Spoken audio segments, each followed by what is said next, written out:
Hello guys, welcome back. I'm going to be talking about episode 1 of The Queen Who Crowns, which is a 2025 Sajak drama that just came out today on Viki, and if you can read and kind of understand Korean, then you can watch it on TVN too. So it's based on the story of Queen Won-gyeong, who helped her husband become king in the Goryeo period.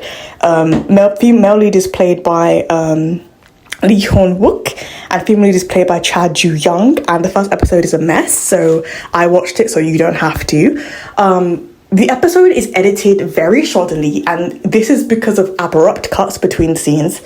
Not very clear explanations of how the rebellion happened, really haphazard shots, and the colour grading is pretty much colourful, and it doesn't really make sense because at this point the king has already gotten a bunch of concubines by the end of the first episode, and we haven't actually built any empathy for the couple. The one scene where we're supposed to build empathy is basically comic relief, which is their sex scene, and we're supposed to be laughing at it, and it's ridiculous, and I don't understand why they thought that would be a good idea. And I think I'm confused about why it's so colourful, because the first episode actually immediately jumps into the fact that, like, he's a terrible husband, which is really unfortunate. And so the colourfulness doesn't really make sense, especially because I now know that there's going to be a sequel for this show where they're younger and very much in love, and that one's really colourful, and that makes sense.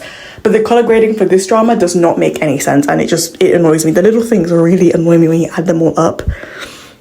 And then there's a second male lead who's a noble scholar, and we see like one clip of him and then never again in the first episode. And like everything that's supposed to happen when you build empathy for the characters isn't happening in this episode. Like I didn't have enough time to even feel sorry for the female lead and what she's going through.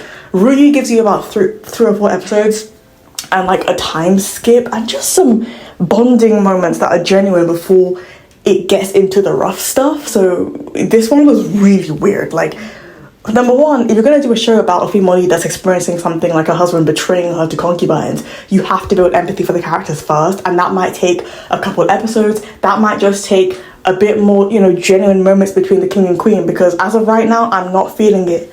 Like, at one point, they're dancing, and then the next minute, he's like, I actually slept with a woman outside, and I'm bringing the kid to the palace, and then she's fainting, and I'm like, I don't feel anything towards these characters right now.